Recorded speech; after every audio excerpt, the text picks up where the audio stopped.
দেখ যে কোশ্চেনটা পড়বো সোজা সোজাই আছে কোশ্চেনটা। রিজ লাইন, ঠিক আছে, কোশ্চেনটার নাম হচ্ছে, ইংলিশে বলছে রিজ লাইন, ঠিক আছে। এই রিজ লাইন জানার জন্য, এই রিজ লাইনের কোশ্চেনটা জানার জন্য তোকে আইসো পয়েন্টটা জানতে হবে। আইসো পয়েন্ট জানা থাকলেই রিজ লাইনটা পারা যাবে। আইসো পয়েন্ট মানে হচ্ছে সম উৎপাদন রেখা। সম উৎপাদন রেখা যদি ভালো করে জানা না থাকে তাহলে রিজ লাইনটা জানা যাবে না, ঠিক আছে। তো এই রিজ লাইনের বাংলাটা দেখ কি দিয়ে দিয়েছে। বলছে কি পরিবর্ততার প্রান্ত রেখা, ঠিক আছে। তো পড়ে দিচ্ছি। ইংলিশ কোশ্চেন বলছে ডিফাইন রিজ লাইন, ঠিক আছে, ইন অ্যান আইসোকোয়ান্ট ম্যাপ। মানে এরকম কোশ্চেন দেবে ইংলিশে দিলে, ridge line in an isoquant map, what is the economic region of production or area of substitution, ঠিক আছে। ইংলিশ কোশ্চেনটা এরকম দেবে। আর বাংলা কোশ্চেনে কি বললাম, মানে কোশ্চেনে বলে দেবে রিজ লাইন, কমন কোশ্চেন, ঠিক আছে, রিজ লাইন। তো দেখ অ্যান্সারটা কেমন লিখতে হবে। এই যে আইসো কোয়ান্টের যে শেপ হয়, আইসো কোয়ান্ট মানে আইকিউর যে শেপ হয়, বেসিক্যালি দু ধরনের হয়। আইকিউর শেপ দু রকমের হয়, ঠিক আছে। একটা ইকোনমিক শেপ হয়, ঠিক আছে, একটা ইকোনমিক শেপ হবে আর একটা টেকনিক্যাল শেপ হয়। তো এখানে বাংলায় লিখে দিয়েছে, লিখেছে সম উৎপাদন রেখার আকৃতি দু রকমের, মানে আইসো কোয়ান্টের শেপ দু রকমের হয়।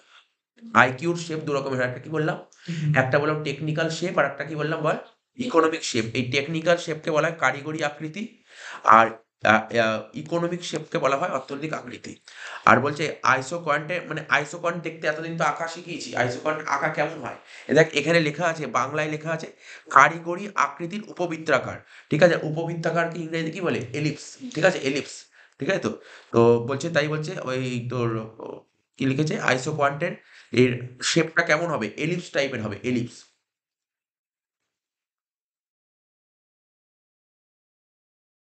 ঠিক আছে। তো এবার দেখ ছবিটা, ছবিটা খাতা খুলে ছবি আঁকা প্র্যাকটিস করতে হবে। এরকম দেখে তো আঁকতে পারবি না, দেখে তুই আঁকতে পারবি না, একটা খাতা খুলতে হবে, খাতা খুলে তোকে ছবি আঁকা প্র্যাকটিস করতে হবে।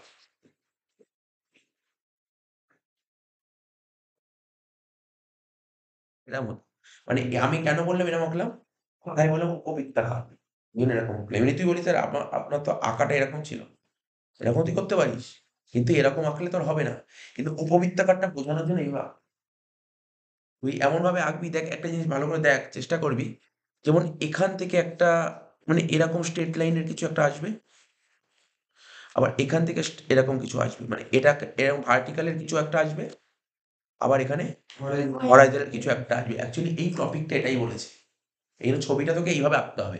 এখন যদি তুই এইভাবে আঁকিস, তুই লাস্টে মেলাতে পারবি না। আঁকতে পারিস কিন্তু তুই ছবি আঁকা হচ্ছে না। কি বললাম বুঝতে পারলি? তোর ছবিটা কেমন হবে? কি বললাম বুঝতে পারলি? দেখ আমি যে ছবিটা দিয়েছি, ছবিটাও কেমন আঁকা আছে, দেখ ছবিটাও কেমন আছে, আঁকাটা দেখ, জাস্ট তুই কার্ভটা দেখ কেমন আঁকা আছে, কার্ভটা কেমন আছে।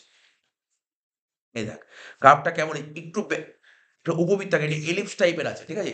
এলিপসের মতন করে আঁকতে হবে, ঠিক আছে, তো এটা মাথায় রাখতে হবে। আঁক তাহলে। প্রথমে একটা একটা একটা করে আঁকবি। তিনটে কার্ভ হবে, হ্যাঁ, তিনটে আইকিউ হবে ওর মধ্যে, ওর মধ্যে তিনটে আইকিউ হবে। প্রথমে একটা আইকিউ আঁকবি, তারপর বুঝবো, ঠিক আছে।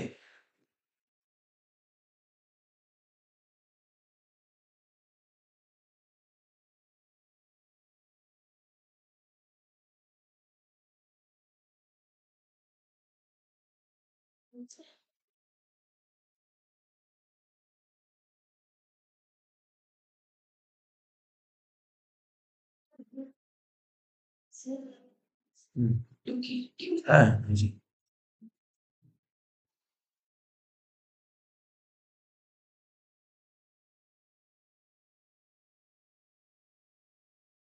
ঠিক আছে তো?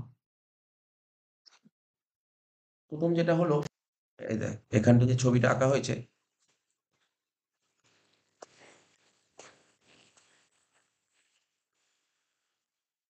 ঠিক আছে। প্রথম যে কার্ভটা আঁকা আছে, প্রথম যে কার্ভ আঁকলাম, প্রথম আঁকাটা যে কার্ভটা আঁকলাম, ওটা কি বলছে, প্রথম যে কার্ভটা আঁকলাম ওটা কি, কিউ কিউ জিরো, কি বললাম, কিউ কিউ জিরো। দেখ ওটা লেখ কিউ কিউ জিরো, ঠিক আছে তো। মানে আমি বলছি যে কার্ভটা এরকম ভাবেই আঁকবি, কার্ভটা এরকম ভাবেই আঁকবি যেন একটা হরাইজন্টাল আর একটা ভার্টিক্যাল আছে, ঠিক আছে তো। ওই জন্য এরকম ভাবে বললাম, ঠিক আছে, একটা হরাইজন্টাল থাকবে আর একটা ভার্টিক্যাল থাকবে, ঠিক আছে তো। তাহলে তাহলে কার্ভটার নাম কি বললাম বল, কিউ কিউ জিরো, বুঝতে পারছিস তো।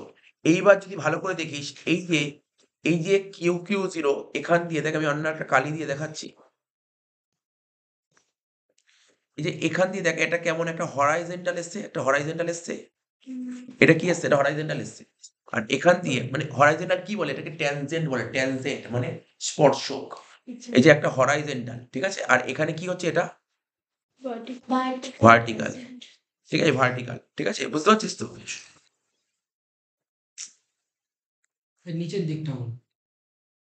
এই যে এই জায়গাটা এখানটা হচ্ছে কি, এই যে কার্ভটা হলো, এই যে কার্ভটা যে আমরা আঁকা হলো কিউ কিউ জিরো, যে কার্ভটা আঁকা হলো কিউ কিউ জিরো, যে কার্ভ আঁকা হলো, এই কার্ভটার নাম হচ্ছে আইসোকোয়ান্ট, ঠিক আছে? আইসোকোয়ান্ট মানে সম উৎপাদন রেখা। এবার সম উৎপাদন রেখার যে একটা পোর্শনে দেখবি একটা হরাইজেন্টাল পেয়ে যাচ্ছিস, আর একটা পোর্শনে ভার্টিক্যাল পেয়ে যাচ্ছিস। এই যে হরাইজেন্টাল পোর্শনটা কোন জায়গাটা পাচ্ছি? এরকম জায়গায়, যেই জায়গাটায় হরাইজেন্টাল পোর্শন পাচ্ছি সেই জায়গাটা একটা ট্যানজেন্ট আঁকবো, আর যেই জায়গাটায় ভার্টিক্যাল পোর্শন পাচ্ছি সেই জায়গাটা একটা ট্যানজেন্ট আঁকবো, ঠিক আছে? এই যে এই যে সম উৎপাদন রেখা যাকে বলে ইংলিশে বলে আইসোকোয়ান্ট, কিউ কিউ জিরো কোথায় টাচ করছে? এই বি জিরো পয়েন্টে টাচ করছে, আর এখানে এ জিরো পয়েন্টে টাচ করছে। আগে এইটুকু কর, আগে এইটুকু কর।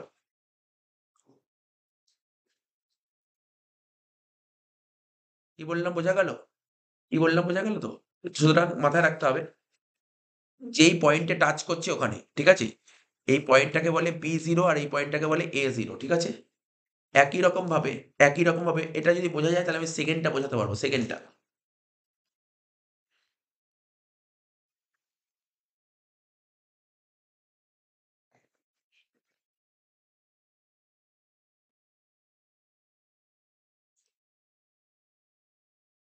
ঠিক আছে? বোঝা গেল তো? প্রথম পয়েন্টটা বোঝা গেল? প্রথম পয়েন্টটা কি বললাম? আমি আবার বলছি।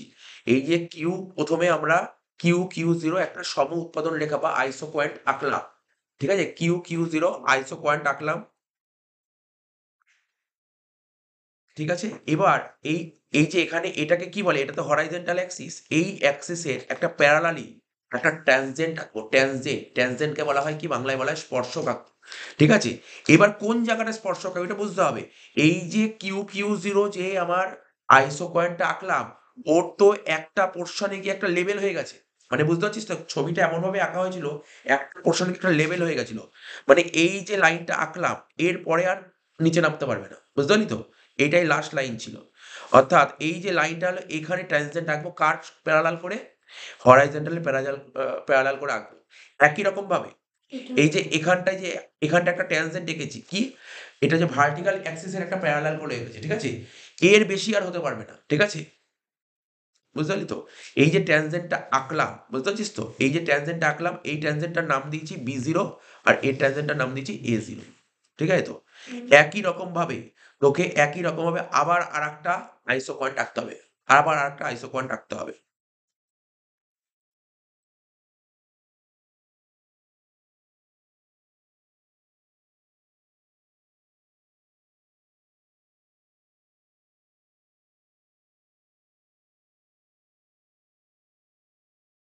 ঠিক আছে তো? আবার আরেকটা তোর আইসো পয়েন্ট আঁকলে কি হবে? নেক্সট আইসো পয়েন্টের নাম কি হবে বল? কিউ কিউ ও আর।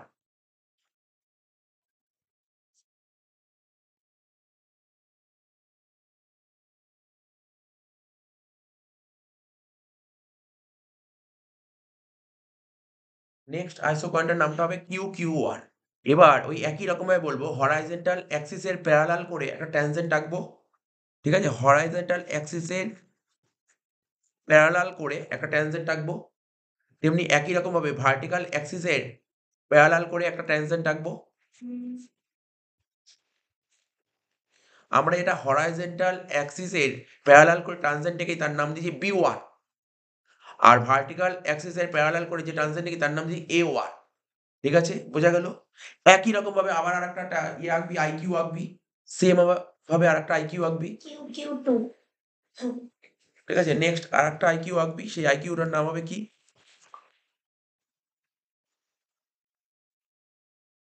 নেক্সট আইকিউর নাম কি হবে? Q Q two. তো একই রকমভাবে বলবো, একটা ট্যানজেন্ট আঁকবি এখানে।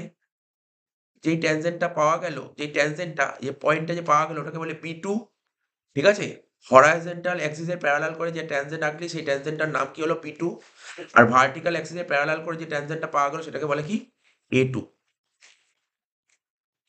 তাহলে দেখ, আমরা কি কি পয়েন্ট পেয়ে গেছি, পয়েন্ট কি কি পেয়েছি, এখানে একটা A0 একটা পয়েন্ট পেয়েছি, একটা A1 একটা পয়েন্ট পেয়েছি, একটা A2 পয়েন্ট পেয়েছি, ঠিক আছে? তিনটে পয়েন্টকে যোগ করে দেবো। যোগ যোগ মানে বুঝতে পারছিস তো? তিনটে পয়েন্টকে যোগ কর। কোন কোন পয়েন্টগুলো? A0, A1, A2, ঠিক আছে? তিনটে পয়েন্টকে তুই যুক্ত করে দে, তিনটে পয়েন্টকে যুক্ত করে দে। কি বললাম বুঝতে পারলি তো? দেখ না যুক্ত করলে কি হবে, এই দেখ A0, A1,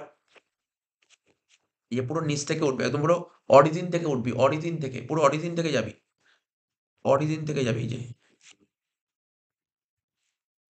বুঝতে পারলি? এরম ভাবে গেল, ঠিক আছে? আর আর একটা কি করবো, একই রকম ভাবে আমি এটা কি করলাম, ওপরের পোর্শনটা বললাম, এবার ওপরের পোর্শনটা বললাম, নিচের পোর্শনটা বোঝাবো, নিচের পোর্শনটা। নিচের পোর্শনে কি আছে, P0, P1, P2, এই তিনটে পয়েন্টকে আবার যুক্ত করবি, তাহলে কি হবে, এখান থেকে যাবে, দেখ এই বলেছে, ঠিক আছে? এইগুলো তোকে প্র্যাকটিস করতে হবে। এবার দেখ, এবার বলছি, এত অব্দি বোঝা গেল তো? যে আঁকাটা হলো মেন, হচ্ছে আঁকাটাই, আঁকাটাই হচ্ছে মেন। এই যে ভেতর পোর্শনটা, এই যে ভেতর পোর্শনটা যে ডট ডট ডট আছে, ভেতর পোর্শনটা যে ডট ডট ডট আছে, ঠিক আছে? ভেতর পোর্শনটা যে ডট ডট ডট আছে, এই ভেতর পোর্শনটা যে ডট ডট আছে, ঠিক আছে? এই পোর্শনটাকে বলা হয় ইকোনমিক জোন, ঠিক আছে? তাহলে প্রোডিউসার এর মধ্যে থেকে প্রোডাকশন করবে, এই পোর্শনটাকে বলা হয় ইকোনমিক জোন, ঠিক আছে? এই ভেতরের পোর্শনটা যে ডট ডট ডট আছে, এই পোর্শনটাকে বলে ইকোনমিক জোন। প্রোডিউসার এর মধ্যে থেকে প্রোডাকশন করার চেষ্টা করবে, ঠিক আছে? এটা হচ্ছে ইকোনমিক জোন। দেখ এখানে কি কি লেখা আছে, আমি একটু পড়ে দিই। 2 নাম্বার লেখার জন্য এখানে যেটা লেখা আছে এটা লিখলেই হবে। 2 নাম্বারের জন্য এখানে যেটা লেখা আছে সেটা পড়লেই হবে, ঠিক আছে তো? তো এখানে কি বলেছে, এখানে লেখাটা পড়ছি, লেখাটা আমি পড়ে দিচ্ছি, দেখ কি বলেছে। এই যে ডায়াগ্রামটা এঁকেছি, এই ডায়াগ্রামে 3টে আইকিউ আঁকা হয়েছে। বল, কোশ্চেনটা খাতায় তো সবার করা আছে, খাতায় তো আঁকলি। এবার খাতা দেখে বল 3টে আইকিউর নাম কি কি ছিল, আইকিউ বল। 3টে আইকিউর নাম QQ0, QQ1 আর QQ2, 3টে আইকিউ, ঠিক আছে? এবার বলেছে এই যে আইকিউ গুলো এঁকেছি না, এই আইকিউ গুলোর বাঁদিকে, বল আইকিউ গুলোর বাঁদিক কোনটা, এই যে ভার্টিক্যাল অ্যাক্সিস। এটা হচ্ছে বাঁদিক, আইকিউ গুলোর বাঁদিকে, ঠিক আছে? আইকিউ গুলোর বাঁদিকে কি করেছি, ভার্টিক্যাল অ্যাক্সিসের প্যারালাল করে ট্রানজেন্ট হয়েছে। এই তো বললাম, আমি তো প্রথমে তাই বললাম।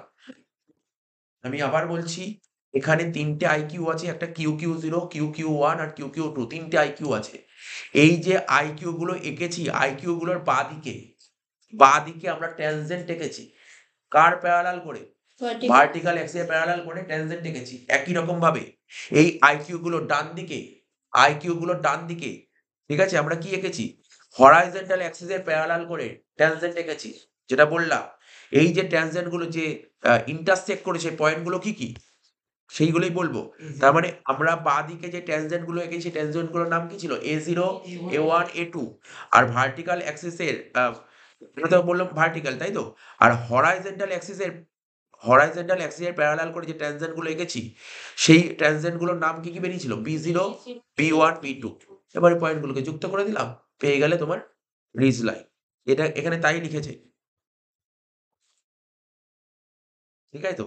এবার দেখ, এবার যেটাই বললাম, এই যে A0, A1, A2, এই 3টে যে যোগ করলে একটা যে সঞ্চার পথ বলে, এটাকে পাওয়া গেল, এটাকে বলে OA। আর B0, B1, B2 যোগ করে যে সঞ্চার পথ পাওয়া গেল, তাকে বলে OP। ব্যাস এটাই হয়েছে। আগে দেখ এটাই লেখা আছে। ওখানে বলল A0, A1, A2 যোগ করে যেটা পাওয়া গেছে তাকে কি বলা হয়, OA। আর B0, B1, B2 যোগ করে কি সঞ্চার পাওয়া গেছে, OB। এবার বলছে এই OA আর OB সঞ্চার পথ দুটিকে বলা হয় কি, এই যেটা বললাম রিজ লাইন। এই দুটো সঞ্চার পথকেই বলা হয় রিজ লাইন, ঠিক আছে? বলছে পরিবর্তিতার প্রান্ত রেখা বা পরিবর্তিতার পরিধি রেখা বা শৈলশিরা রেখা, ঠিক আছে তো? এইবার তারপরে বলেছে এই যে এই সম উৎপাদন মানচিত্র, ঠিক আছে? ওই আইসোকোয়ান্ট, ঠিক আছে? আইসোকোয়ান্ট যে তোর ম্যাপটা এঁকেছি, এর মধ্যে পরিবর্তিতার প্রান্ত রেখা দুটির দ্বারা সীমাবদ্ধ ক্ষেত্রকে বলা হয় ওই পরিবর্তিতার ক্ষেত্র বা অর্থনৈতিক ক্ষেত্র, মানে ইকোনমিক জোন। মানে এই যে প্রোডিউসার যে প্রোডাকশন করবে, ডট ডট দেওয়া আছে না, এর মধ্যে থেকেই প্রোডিউসার প্রোডাকশন করবে, এটাকে বলা হয় ইকোনমিক জোন। এই যে ভিতর যে আছে না, এই ভিতরটাকে বলা হয় ইকোনমিক জোন, এই ভিতরটাকে বলা হয় ইকোনমিক জোন, ভিতর পোর্শনটাকে বলা হয় ইকোনমিক জোন। এই যে বলে যে চিত্রে, ছবিতে OA আর OB প্রান্ত রেখার দুটির মধ্যবর্তী ছায়াময় ক্ষেত্র, যে এই যে ছায়াময় ক্ষেত্র মানে ভিতরে বললাম না এগুলো ছায়াময় ক্ষেত্র। তো এই পোরশনটাকেই বলা হয় ইকোনমিক জোন। এই কোয়েশ্চেনটা বলেছিল। এই কোয়েশ্চেনটাই বলেছিল। 2 মার্কস এর জন্য একদম পুরো বেস্ট। এর চেয়ে বেশি কিছু লেখার দরকারও নেই। ছবিটা আঁকতে হবে এটা। ঠিক আছে তো? ছবিটা বুঝতে পারলি তো? এইভাবে তোকে লিখতে হবে। কারণ ১ম এ আ তো যেটা বললাম রিজ লাইন যেটা বললাম, তো তোকে বলতে হবে যে এই যে আইসো কোয়ান্টের শেপ ২ রকমের হয়। একটা টেকনিক্যাল শেপ আর একটা ইকোনমিক শেপ। ঠিক আছে? তবে এখানে যে আইসো কোয়ান্টটা আঁকবি তোকে এলিপস টাইপের আঁকতে হবে। ঠিক আছে? এলিপস টাইপের আঁকতে হবে। এবার তোকে যেটা বললাম তাহলে কিভাবে আঁকতে হবে? ১ম এ যেমন তোকে মোটামুটি একটা করে আইসো পয়েন্ট আঁকবি। আইসো পয়েন্ট আঁকার পর তারপর ওকে তোর এক্স অ্যাক্সিস এর প্যারালাল করে, এক্স অ্যাক্সিস মানে কোন Axis? Horizontal Axis. Horizontal Axis এর প্যারালাল করে একটা ট্যানজেন্ট আঁকবি, একটা পয়েন্ট পাবি। আবার ভার্টিক্যাল অ্যাক্সিস এর প্যারালাল করে একটা ট্যানজেন্ট আঁকবি। ভার্টিক্যাল অ্যাক্সিস এর প্যারালাল করে একটা ট্যানজেন্ট আঁকবি, একটা পয়েন্ট পাবি। ঠিক আছে তো? আচ্ছা, একই রকমভাবে নেক্সট আইকিউ আঁকবি। একই রকম ট্যানজেন্ট বেরোবে। আবার একই রকমভাবে আরেকটা আইকিউ আঁকবি, ট্যানজেন্ট পাবি। এই ট্যানজেন্ট গুলো যোগ করে দিবি। এখানে এটাই বলতে চেয়েছে।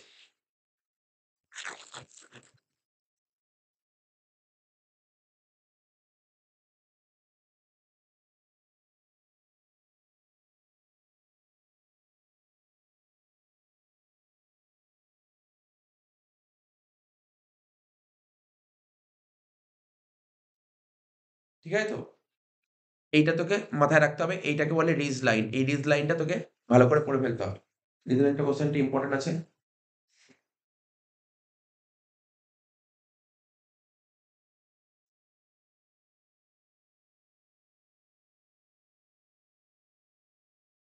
আর এই লেখাটাও লিখতে হবে যে যেইখানে যেমন লেখা আছে এখানে যেমন কি লেখা আছে যেরকম লেখা আছে এই লেখাগুলো তোকে লিখতে হবে। তাহলে তোর এটা হবে। ঠিক আছে তো? এইটা ছিল হচ্ছে তোর রিজ লাইন। রিজ লাইনটা তাহলে তোকে ভালো করে পড়ে ফেলতে হবে। রিজ লাইন ছবিটা বুঝতে পারলি তো? ছবিটা কিন্তু প্র্যাকটিস করতে হবে। ছবিটা বারবার করে বাড়িতে প্র্যাকটিস করতে হবে। নেক্সট যে কোশ্চেনটা পড়বো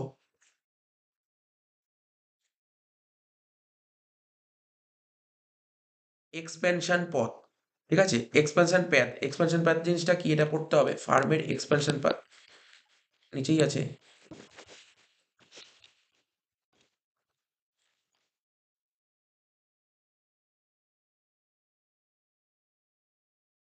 ঠিক আছে? এক্সপানশন পাথ এই কোশ্চেনটা পড়তে হবে। এক্সপান এক্সপেনশন পাথ জানার জন্য কিচ্ছু না। এক্সপেনশন পাথটা ভেরি সিম্পল।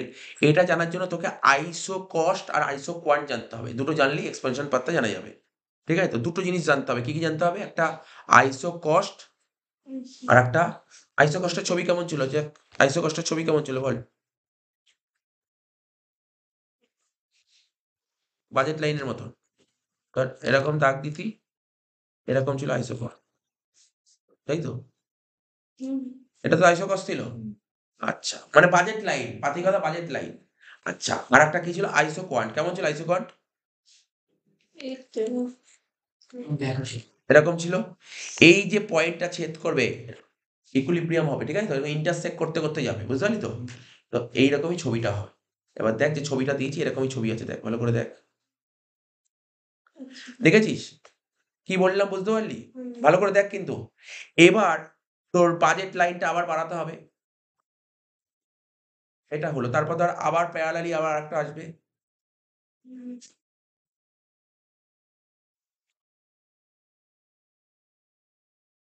আবার এর উপর দিয়ে আরেকটা আইসো কোয়ান্ট যাবে।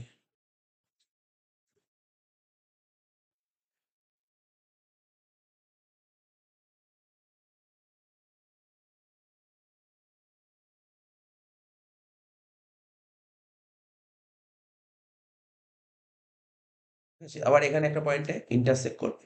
মানে এরমভাবে তোকে যেতে হবে। এবার তুই ছবিটার দিকে তাকা। যে বুঝতে পারলি ছবিটা কেমন হবে? মানে এই এক্সপেনশন পথটা জানার জন্য তোকে জানতে হবে আইসো কস্ট আর আইসো কোয়ান্ট দুটো জেনে তারপর এই ছবিটা আঁকতে হবে। দুটো জানতে হবে। এখানে কি বলেছে? এখানে লেখাটা কি বলছে? বলছে ফার্মের সম্প্রসারণ পথটা কাকে বলে? বলছে উপাদান দুটির দাম স্থির অবস্থায়। মানে যেমন আগের দিন বলেছিলাম এল আর কে, লেবার আর ক্যাপিটাল। ঠিক আছে? বা বলতে পারি X1 আর X2 এর দামটা স্থির আছে। এর দাম স্থির অবস্থায় ফার্মের ব্যয়ের পরিমাণ যদি বাড়ে, দেখেছিস তো? ব্যয়ের পরিমাণ বাড়ছে। এই যে আমি ছবিটা আঁকলাম, কি ছিল? ব্যয়ের পরিমাণ দেখ ১ম এ একটা বাজেট লাইন এরকম ছিল। তারপর ১ম এ বাজেট লাইন এরকম ছিল। এখন যদি ব্যয়ের পরিমাণ বাড়ে তাহলে উপরে উঠে যাবে তো। বুঝতে পারলি তো? ১ম এই যে একটা ছিল এবার ব্যয়ের পরিমাণ যদি বাড়ে, তখন প্যারালালি উপরের দিকে উঠে যাবে বাজেট লাইনটা। বাজেট লাইন বা যেটাকে বলে আইসো কস্ট, ঠিক আছে? ১ম এ একটা আইসো কস্ট ছিল। ১ম এ একটা আইসো কস্ট ছিল। এখন যদি তোমার ব্যয় যদি খরচা যদি বেড়ে যায়, আগে খরচা ছিল কোনটা? দেখ আগে খরচা ছিল এটা। আগে খরচা ছিল এটা। এখন যদি তোমার খরচাটা বেড়ে যায় তাহলে খরচাটা উপরের দিকে উঠে যাবে। যদি খরচা কমে গেলে নিচের দিকে নেমে যাবে। খরচা বেড়ে গেছে। ঠিক আছে তো? এখানে তাই বলেছে। এখানে কি লিখেছে? বলছে উপাদান দুটির দাম স্থির অবস্থায় ফার্মের ব্যয়ের পরিমাণ যদি বেড়ে যায় তাহলে সমব্যয় রেখাগুলি, ঠিক আছে? সমব্যয় রেখাগুলি সমান্তরালভাবে উপরের দিকে উঠে যাবে। এই তো তাই বললাম। বলছে ফার্মের ব্যয় যদি বেড়ে যায়, আজকে তোর কোম্পানিতে প্রোডাকশন করতে গিয়ে যা খরচা হচ্ছিল, খরচা যদি এখন বেড়ে যায়, তাহলে আইসো কস্ট রেখাটা কি হবে? উপরের দিকে উঠে যাবে। কিভাবে উপরের দিকে উঠবে? প্যারালালি উঠবে, প্যারালালি। তাই বলছে সমান্তরালভাবে উপরের দিকে উঠে যাবে। দেখ প্রাথমিক অবস্থায় মানে ইনিশিয়াল স্টেজে তোর আইসো কস্ট ছিল এটা। ইনিশিয়াল স্টেজে আইসো কস্ট ছিল এটা। এখন দাম স্থির অবস্থায় যদি তোমার বাজেটটা বেড়ে যায়, তা বাজেট বেড়ে গেলে এই আইসো কস্ট রেখাটাও তো বেড়ে যাবে। উপরের দিকে উঠে যাবে। আর যদি কমে যায় তখন নিচের দিকে নেমে যাবে। ঠিক আছে? এবং বাড়বে কি উপরের দিকে উঠবে কেমন? প্যারালালি উপরের দিকে উঠবে। প্যারালালি মানে সমান্তরালভাবে উপরের দিকে উঠে যাবে। আবার উপরের দিকে উঠে যাবে। এইভাবে ৩ টে দিয়ে দেখিয়েছে। ঠিক আছে তো? তাহলে ১ম বাজেট লাইন কি ছিল বা ১ম আইসো কস্ট ছিল এবি। এখন যদি বাজেট বেড়ে যায় তখন কি হবে? A1 B1 হবে। একই রকমভাবে হবে A2 B2 ঠিক আছে? এবার বলছে প্রতিটি সমবায় রেখায় একটি করে ভারসাম্যের বিন্দু বা সর্বোত্তম উপাদান সমন্বয় পাওয়া যায়, যা সমউৎপাদন রেখা ও সমবায় রেখাকে স্পর্শক হয় বা ট্যানজেন্ট হয়। তো এটা তো তোর আইসো কস্ট ছিল। এবার আইসো কস্টের উপর একটা আইসো কোয়ান্ট এঁকেছি। আইসো কোয়ান্ট আঁকলে একটা ভারসাম্য বিন্দু পাওয়া গেছে যেটা E0। আবার নেক্সট আইসো কস্টের উপর আরেকটা আইসো কোয়ান্ট এঁকেছি। নেক্সট যে ভারসাম্য বিন্দু পাওয়া গেছে ওটা E1। আবার নেক্সট থার্ড আইসো কস্ট লাইনের উপর আরেকটা আইসো কোয়ান্ট এঁকেছি। যে ভারসাম্য বিন্দু পাওয়া গেছে সেটা হচ্ছে E2। এবার বুঝতে পারলি তো? এবার এই যে ৩ টে পয়েন্ট পেলাম E0, E1, E2 এই পয়েন্টটা যুক্ত করে দিলাম। ঠিক আছে? এটাই হচ্ছে তোর এক্সপেনশন পথ। এই যে পথটা গেছে এই পথটাকে বলে এক্সপেনশন পথ। ঠিক আছে তো? এটাই বলেছে আর কিছু বলেনি।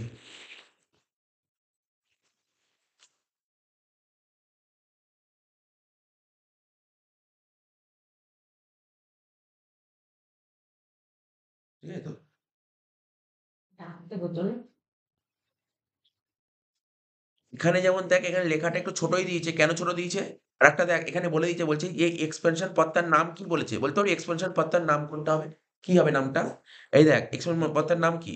এই এই যে কার্ভটা কোনটা গেছে? এখানে এক্সপেনশন পথ কোনটা? এইটা হচ্ছে এক্সপেনশন পথ। বুঝতে পারলি তো? এইটা হচ্ছে এক্সপেনশন পথ। নামটা কি? ইকে। এটা হচ্ছে এক্সপেনশন পথ। কে কে এবার দেখ এটা তো যদি ২ নম্বরের মতন লেখা দেয় তাহলে এইটুকুই ঠিক আছে লেখাটা।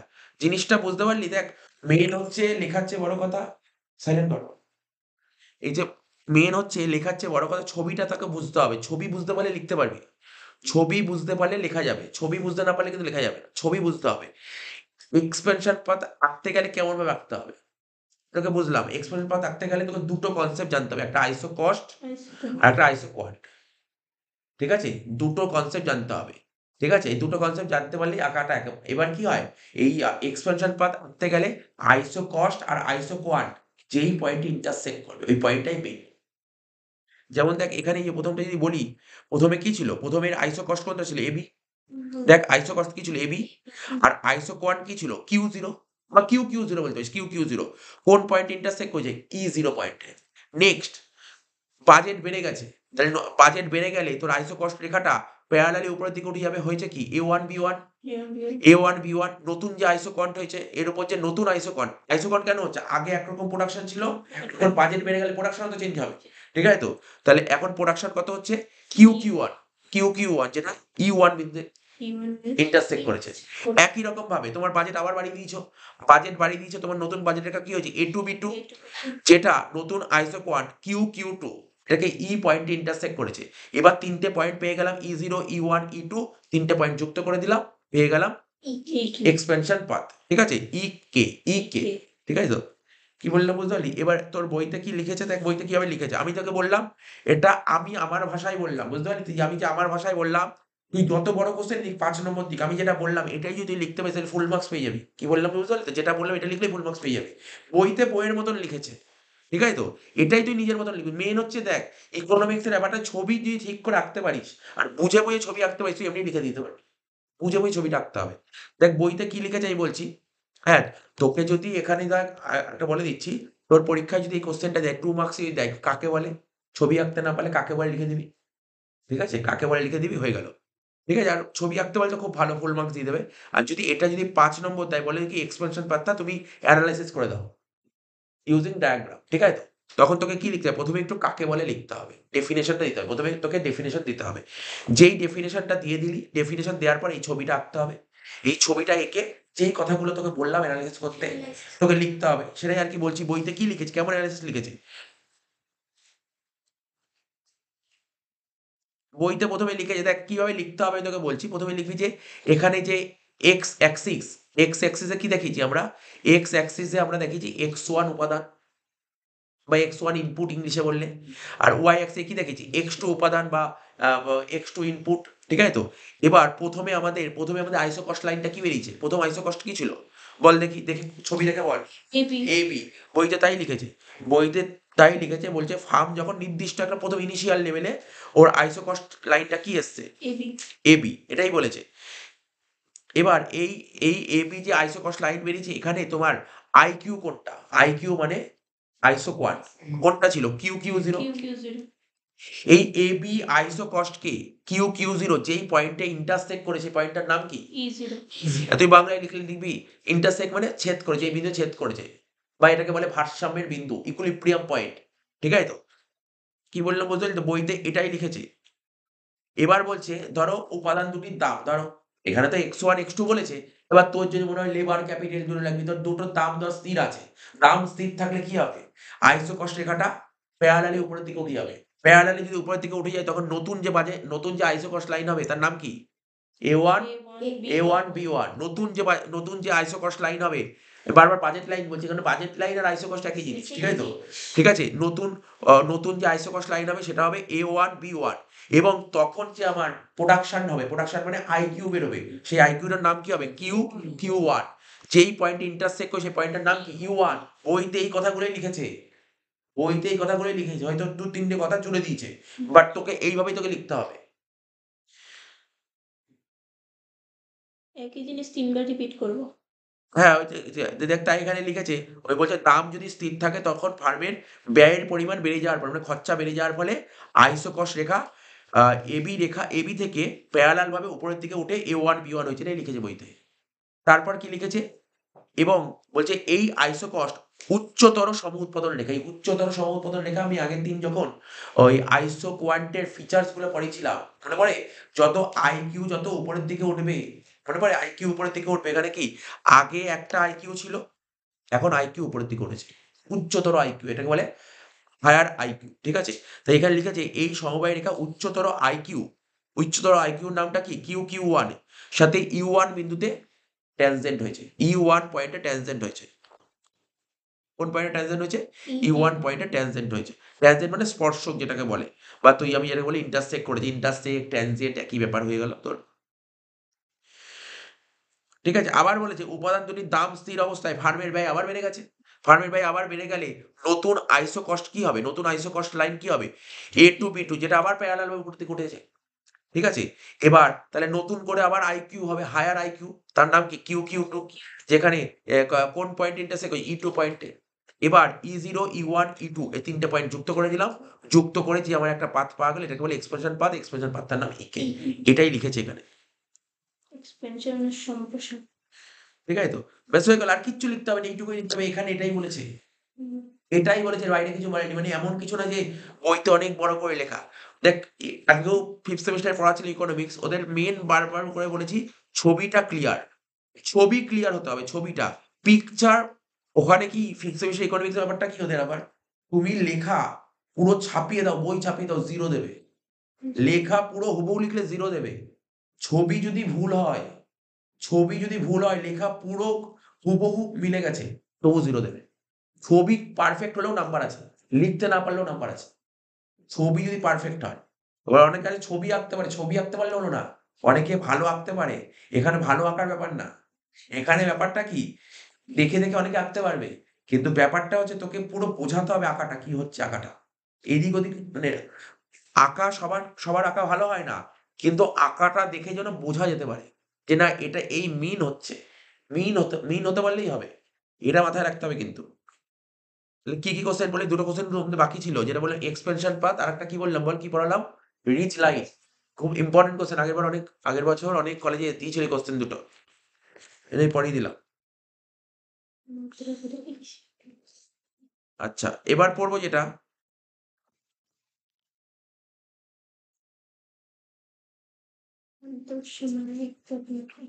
কোয়েশ্চেনটা হচ্ছে, এগুলো সব 11 এ পড়ে 12 এ পড়িয়েছিলাম এই কোয়েশ্চেনটা। ঠিক আছে তো? শোন, মাত্রার প্রতিদান কাকে বলে? এর ইংলিশটা হচ্ছে রিটার্ন টু স্কেল। ঠিক আছে? Return to scale.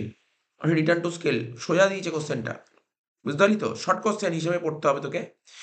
বলছে ফার্ম তার দ্রব্য উৎপাদন করার জন্য কোনো একটা প্রতিষ্ঠান বা ফার্ম, ঠিক আছে? ও যে দ্রব্যটা মানে কোনো একটা গুডস যে প্রডিউস করবে, ওই প্রডিউস করার জন্য, ঠিক আছে? যে সমস্ত উপাদান ব্যবহার করে, মানে কেউ তো দ্রব্য মানে কোনো একটা ফার্ম দ্রব্য তৈরি করার জন্য কিছু না কিছু ইনপুট তো ব্যবহার করবে। ঠিক আছে? সেই উপাদানগুলির সবগুলি যদি একসাথে পরিবর্তন করা হয়, সবগুলি যদি একসাথে পরিবর্তন করা হয়, ঠিক আছে? তখন তাকে বলা হয় উৎপাদনের মাত্রার পরিবর্তন। ঠিক আছে? তখন তাকে বলা হয় উৎপাদনের মাত্রার পরিবর্তন।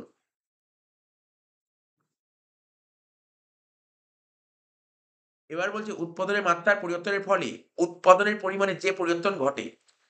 এবার কি বলেছে?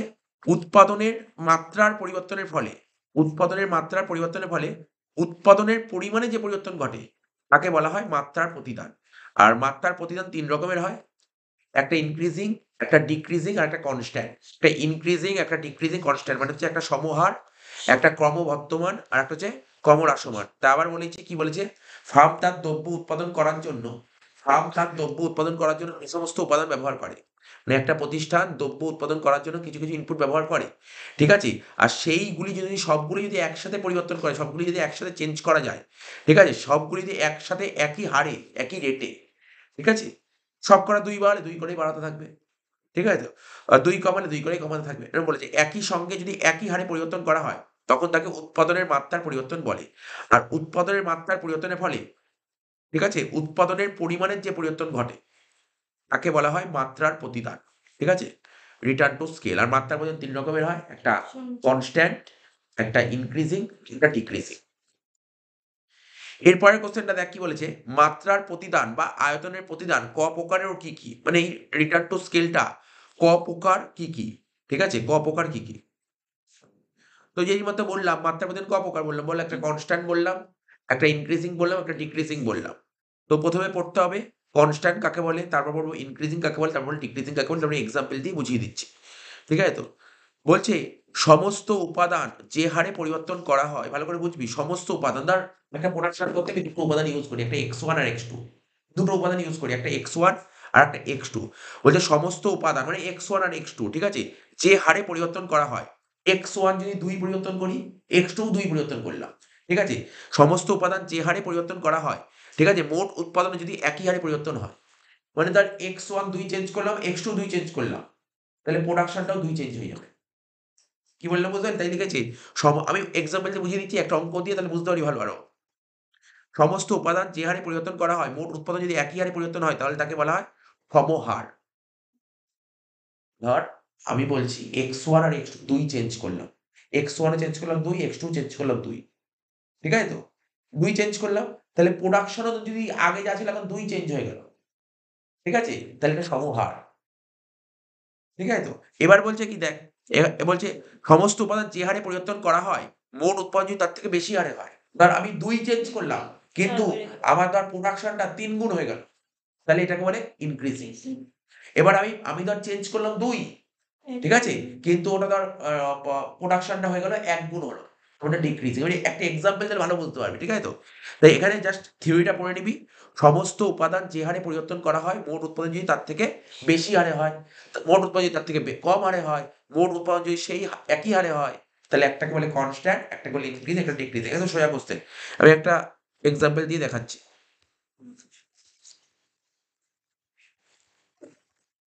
এক্সাম্পল দিয়ে দেখাচ্ছি।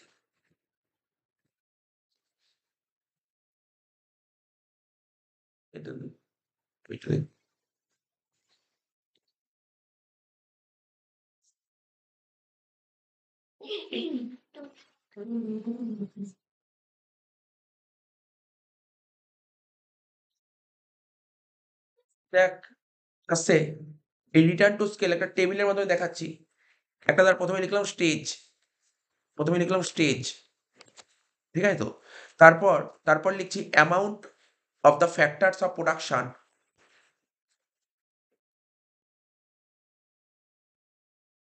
লিখছি amount of factor of production,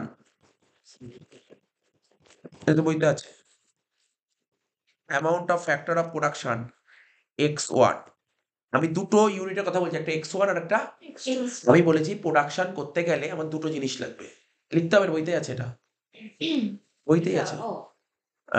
ভালো করে বুঝে নেই ব্যাপারটা কি বলছি। আমি কি বলেছি, আমি ধর কোনো একটা ইউনিট, কোনো একটা প্রোডাক্ট তৈরি করছি, এই প্রোডাক্টটা তৈরি করতে দুটো ইউনিট লাগে, একটা x1 একটা x2।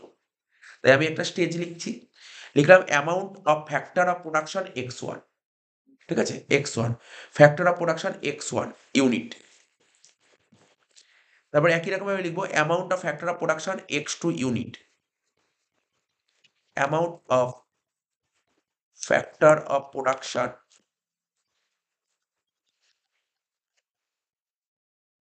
x2 unit. তারপর লিখবো আউটপুট, টোটাল আউটপুট, ইনপুট দিলেই তো তোর আউটপুট বেরোবে। আর লাস্টের ঘরে লিখবো রিটার্ন টু স্কেল, ঠিক আছে তো? তিনটে স্টেজ করছি, একটা এ স্টেজ, একটা করছি বি স্টেজ, একটা করছি সি স্টেজ। তিনটে স্টেজে বোঝাবো না, একটা কনস্ট্যান্ট বোঝাবো, একটা ইনক্রিজিং বোঝাবো, একটা ডিক্রিজিং বোঝাবো, ঠিক আছে তো? তো সাপোজ ধর ইউনিট, ধর প্রথমে আমার ছিল x1 ইউজ করছিলাম 3, ঠিক আছে, আর x2 ইউজ করছিলাম 2, ঠিক আছে, ভালো করে বুঝবি। আমি x1 মানে প্রথম উদাহরণটা বলেছি নর্মাল, প্রথমটা নর্মাল বলেছি, x1 ইউজ করছিলাম 3 আর x2 ইউজ করছিলাম 2, তখন আমার প্রোডাকশন বেরোচ্ছিল কি 10। আবার বলেছি, আমি কোনো একটা প্রোডাক্ট তৈরি করার জন্য দুটো ইউনিট ইউজ করি, একটা x1 ইউজ করি, একটা x2 ইউজ করি, ঠিক আছে তো? তাই x1 ইউজ করি, x1 কতটা লাগে একটা প্রোডাক্ট তৈরি করার জন্য 3 ইউনিট লাগে, আর x2 কত লাগে 2 ইউনিট লাগে। এই 3 ইউনিট আর 2 ইউনিট দিয়ে আমি টোটাল প্রোডাকশন কত 10 বের করছি। এখন সাপোজ ধর আমি x1 ইউনিট যদি দ্বিগুণ বাড়িয়ে দিই, তাহলে কত হবে? 6।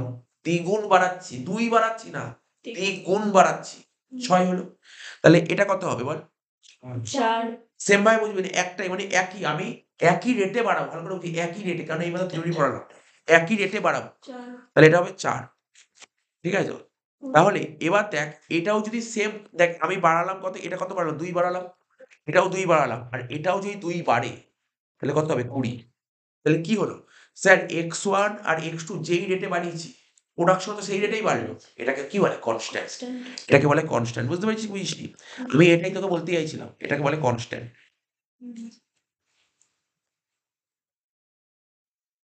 বি নর্মালটা 3 2 10 এটা ছিল। এবার ধর তুই 2 বাড়ালি, একই উদাহরণ, একই, দ্বিগুণ বাড়াচ্ছিস, দ্বিগুণ বাড়ালে কত হচ্ছে? ধর 6 4, ঠিক আছে? তাহলে কত হবে এটা? এখানে প্রোডাকশনটা কত হয়? প্রোডাকশন আমার 10 এর বেশিও হতে পারে, আবার 10 এর কমও হতে পারে। সাপোজ ধর 10 এর বেশি হয়েছে, ঠিক আছে, কত? 50। ভালো করে দেখে নে, আমি কত গুণ বাড়ালাম? x1 আর x2 2 গুণ বাড়ালাম, তাহলে আমার প্রোডাকশন কত গুণ বাড়লো? 5 গুণ বাড়লো। তাহলে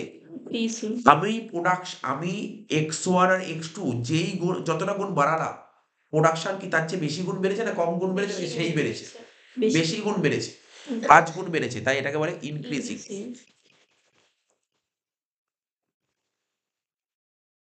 3 2 10 একই।